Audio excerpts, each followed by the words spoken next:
Hola, muy buenos días. Nosotros somos el equipo número 4. Estamos conformados por María José Verde, mi persona Sayairet de Mendoza, y le vamos a hablar acerca del caso clínico, actividad que se realiza para la Universidad Yacambú, para la profesora Maricindy Castañeda, de la cátedra Estudio Seminarial Electivo.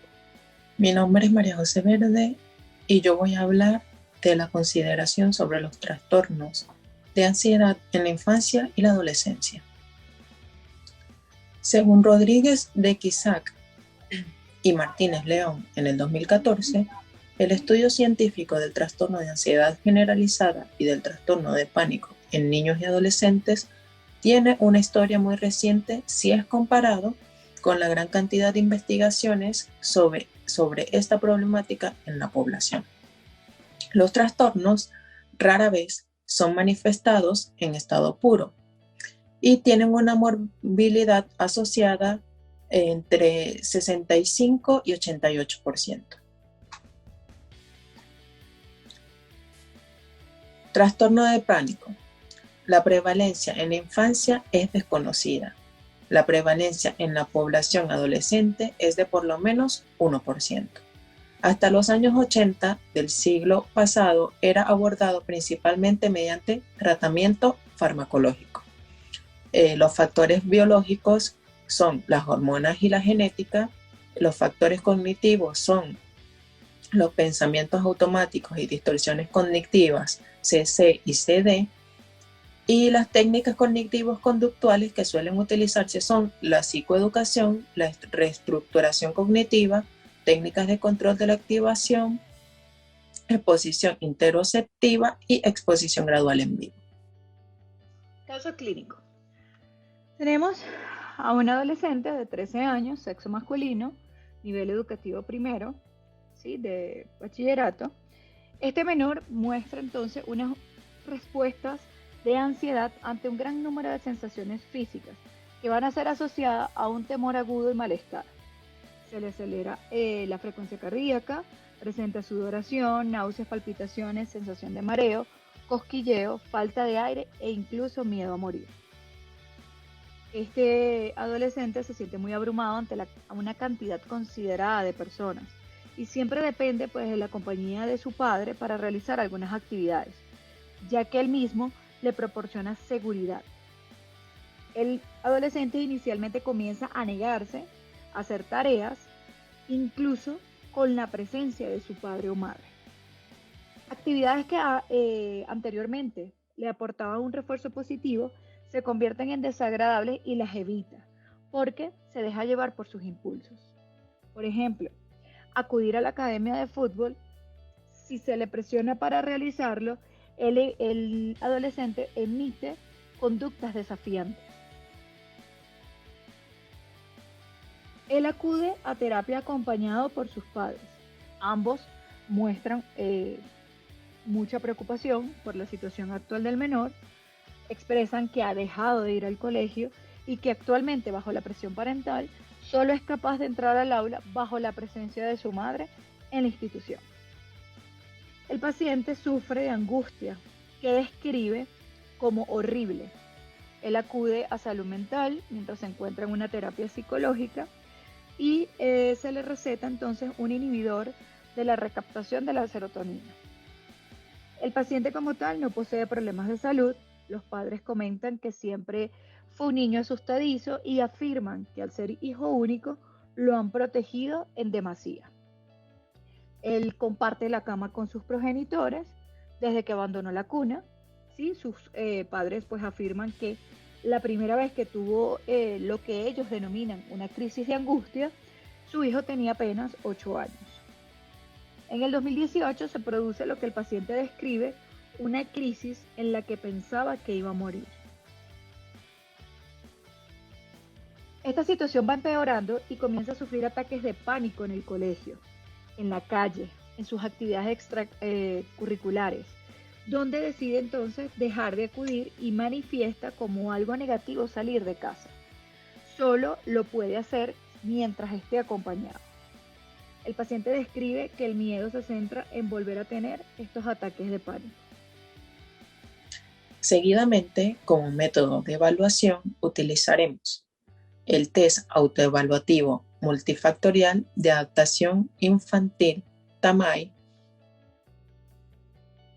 el sistema de evaluación de la conducta de niños y adolescentes BASC, el cuestionario de ansiedad, estado, rasgo STAI, el cuestionario de temores, el cuestionario de miedos, inventario de agorafobia de Echeburúa y el inventario de situaciones y respuestas de ansiedad ISRA.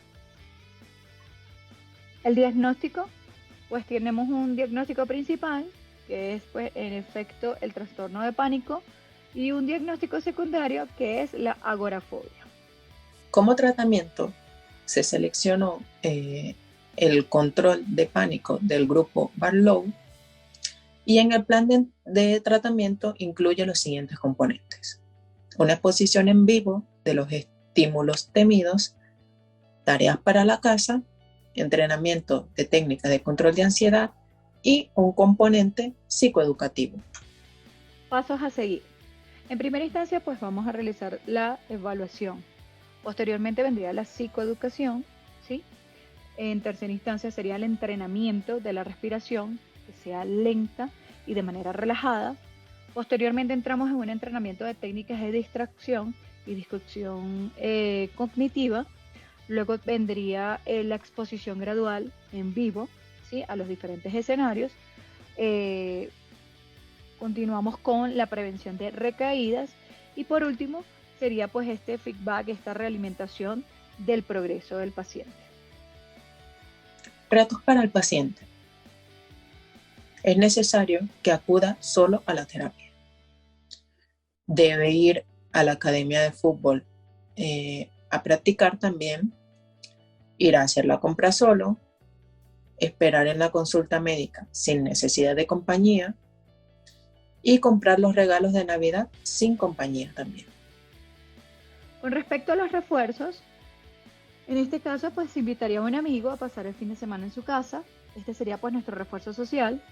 Luego vendría un refuerzo social y primario, que aquí tendría que elegir la cena que desee e invitar a algún amigo. Posteriormente vendría el refuerzo material, que es donde se pudiera comprar unos tenis nuevos para el fútbol, que es la actividad extracurricular que le gustaba. Luego vendría el refuerzo de la actividad. Aquí pues se podría realizar una excursión con los compañeros. Y por último el refuerzo material, por ejemplo sería comprar el forro para el teléfono. A medida de conclusión, podemos decir que el tratamiento terapéutico del componente cognitivo mejoró lo que es la sensación de control, la toma de decisiones, la atribución de las propias capacidades, promovió también una percepción más realista de los estímulos que antes se veían como amenazantes, relativizó la sintomatología fisiológica, aportando pensamientos alternativos eficaces para prevenir lo que sería un ataque de pánico, y dotó de habilidades de afrontamiento que conllevaron a un aumento considerable de autoestima que se proyectó en el estado de ánimo. Reflexiones. A medida de reflexión podemos decir, después de ver todo nuestro caso de un varón de 13 años, pues nos damos cuenta que es importante los avances en la investigación, ya que esto entrañan un riesgo de sobresistematizar el aprendizaje de un proceso como lo es la psicoterapia, lo cual puede ser muy creativo, flexible e impredecible. Resulta ser necesario poder encontrar un equilibrio entre una formación de calidad, por ejemplo, que incluya feedback, la supervisión y la práctica deliberada y el mantenimiento de espacios abiertos de reflexión donde exista la posibilidad de que surjan formas distintas de enfrentarse a lo que es el entorno físico. Vinculado a la necesidad de nuestro paciente, está la de cuidar y respetar la alianza terapéutica dotada de una potencia mayor que la que en ocasiones le otorgamos y que debemos entender que posee unas características especiales que deben ser atendidas y cuidadas durante todo el proceso terapéutico y por lo tanto debemos estar supervisándolo constantemente. Inevitablemente, nuestro proceso y nuestra forma de relacionarnos va a influir en las otras personas.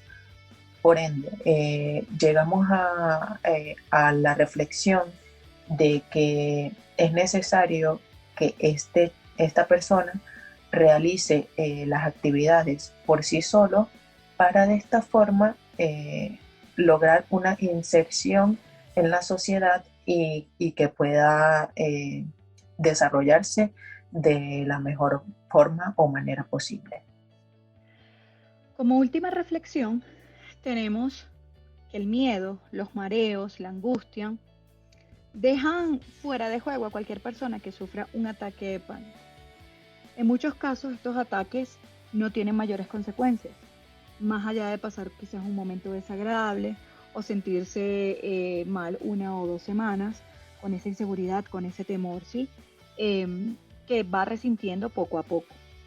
Cuando sucede por sorpresa, las primeras veces, este desconcierto y esta duda sobre lo que está pasando realmente es lo que toma o genera con mucha mayor angustia a la persona. Dependerá de cómo, en qué forma nosotros manejamos estas emociones en esta situación y cómo va a influir, ¿sí? Cómo pues afrontemos situaciones parecidas. Incluso esto va a determinar que vuelvan a producirse. Un ataque de pánico es uno de los procesos emocionales en los que más influye tener la información y ese conocimiento veraz sobre lo que realmente nos está sucediendo. Hay casos en los que simplemente significa un antes y un después para la persona que lo experimenta. Como reflexión entendemos que cuando el ataque de pánico condiciona nuestra vida, aquí muchas personas colocan inicialmente pues esa vivencia y adquiere un significado traumático. La ansiedad que se puede aparecer de forma ocasional con mayor o menor frecuencia se va instalando día a día, se incrementa y se mantiene en el tiempo. Es por esto que es necesario acudir a especialistas como un licenciado en psicología para poder crear conjuntamente los métodos, las estrategias, ¿sí? De cómo resolver esta situación, este trastorno. Seguidamente tenemos un video el cual sintetiza todo lo antes expuesto.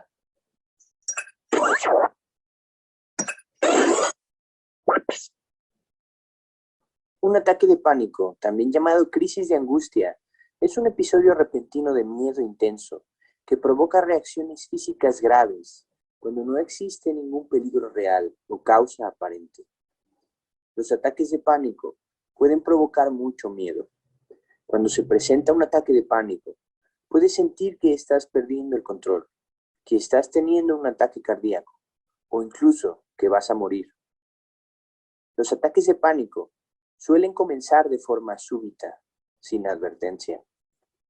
Pueden aparecer en cualquier momento, cuando estás conduciendo, en un centro comercial, cuando estás profundamente dormido o en medio de una reunión de negocios.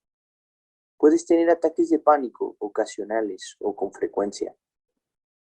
Aunque se desconocen las causas, se piensa que las personas con trastorno de pánico malinterpretan sensaciones corporales inofensivas como amenazas. Las personas tienen síntomas físicos como latidos rápidos del corazón, también llamado taquicardia, dolor en el pecho o en el estómago, dificultad para respirar, debilidad o mareos, transpiración, calor o escalofríos, hormigueo o entumecimiento de la mano, entre otros.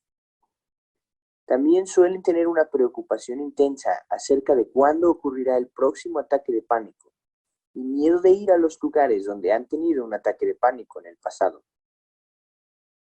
Debemos diferenciarlo de trastornos orgánicos como las crisis hipoglucémicas o el hipertiroidismo, entre otras, por lo que es importante que el paciente acuda al médico en primer lugar para descartar alguna enfermedad.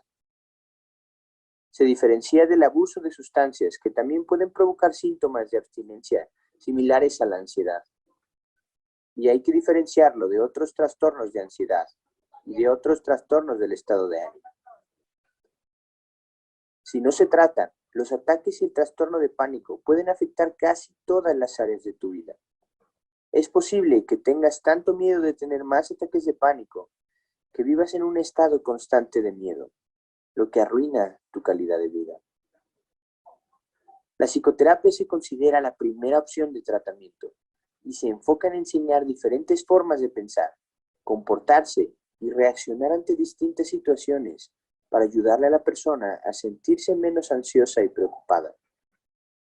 Los ataques de pánico pueden comenzar a desaparecer una vez que se aprende a reaccionar de manera diferente a las sensaciones físicas de ansiedad y al miedo que se producen durante los mismos. Algunos medicamentos que ayudan a controlar la ansiedad son los antidepresivos, betabloqueadores y las benzodiazepinas.